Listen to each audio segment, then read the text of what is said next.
So I chose to give Colombia a human rights grade of a B plus because overall they've done a significant job of improving the conditions of human rights in the country following a peace agreement last year between the Colombian government and the FARC, which is the Revolutionary Armed Forces of Colombia. Now, before I get into some of the both positive aspects and negative aspects of that agreement, as well as other human rights issues, we'll go into some background on Colombia based on the site. So here you can see two maps highlighting Colombia and the surrounding countries. It's in northern South America, bordered by Ecuador, Peru, Brazil, and Venezuela, and Panama from Central America. Fun fact, Colombia is actually has the highest number of bird species found in one country anywhere in the world, but that's tangential. So back to the country as a whole. So here on the facts and figures page, we can see that Colombia, the total size is comparative to other places, is slightly less than twice the size of Texas. So quite a large country. They, as of July of last year, the population was almost 50 million people, and the government of Colombia is officially a presidential republic. The GDP per capita is $14,500, and a lot of the economy of Colombia is based on its natural resources. So you can see that agriculture and other natural resources like minerals, gold, coal, emeralds, and all these other agricultural products make up the large part of Colombia's economy, as well as their exports. So for historical background, Colombia was formed after several what was formerly known as Gran Colombia broke up in 1830, leading to also the creation of Ecuador and Venezuela, and from there the instability that generated kind of had echoes in the current situation. This historical background comes from the CIA World Factbook, and you can find more information about Colombia there. This is copy-pasted from there. So now onto the human rights issues.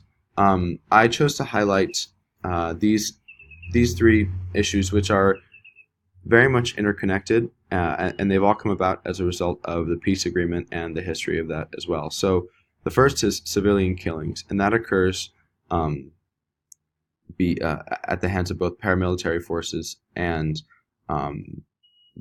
formerly the Revolutionary Armed Forces of Colombia, that are not only killing citizens or civilians, but also committing things like child recruitment for the army and silencing political dissenters.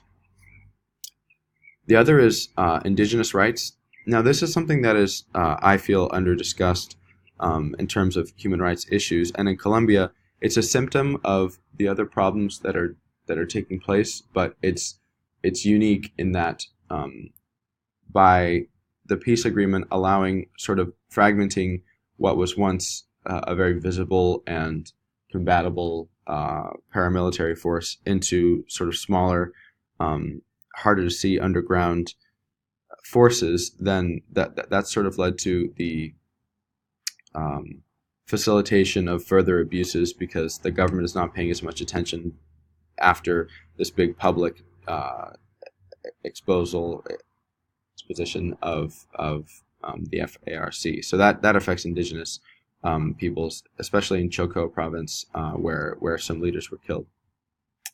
And the next is political rights.